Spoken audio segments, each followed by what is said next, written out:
Hello everyone, welcome back to my another mini vlog. তো Sunday দুপুরে চারজনে মিলে বেরিয়ে পড়েছিলাম তারাপীঠের উদ্দেশ্যে। প্ল্যান ছিল আমাদের ফলহারিণী অমাবস্যাতেই যাওয়ার, but due to some reason আমরা একদিন পরেই বেরিয়েছিলাম। ইতিমধ্যে শক্তিগড়ে পৌঁছে গেছিলাম আর গিয়ে ওখানে ঝালমুড়ি নিয়ে গাড়িতে উঠে আবারও রওনা হলাম তারাপীঠের উদ্দেশ্যে। আর বোলপুরে ঢোকার পরই প্রায় বিকাল হয়ে গেছিলো বলে একটু চায় ব্রেকের জন্যে দাঁড়িয়েছিলাম।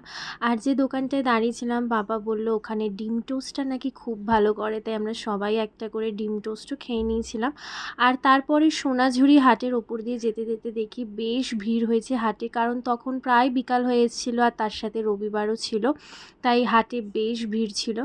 প্রায় সন্ধ্যের দিকে আমরা তারাপীঠে পৌঁছাই আর সোনার বাংলা হোটেলে চেক ইন করার পর একটু রুমে গিয়ে ফ্রেশ হয়ে আগে সবাই মিলে একটু চা খেয়ে নিয়েছিলাম।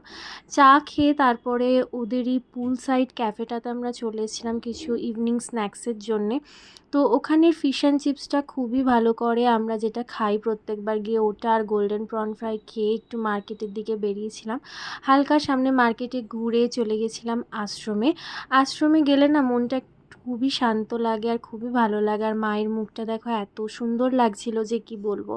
আশ্রম থেকে ফিরে তাড়াতাড়ি আমরা ডিনার কমপ্লিট করে নিয়েছিলাম, কারণ নেক্সট ডে ভোরবেলায় পুজো আর তার সাথে আমাদের অনেক কিছু করার ছিল।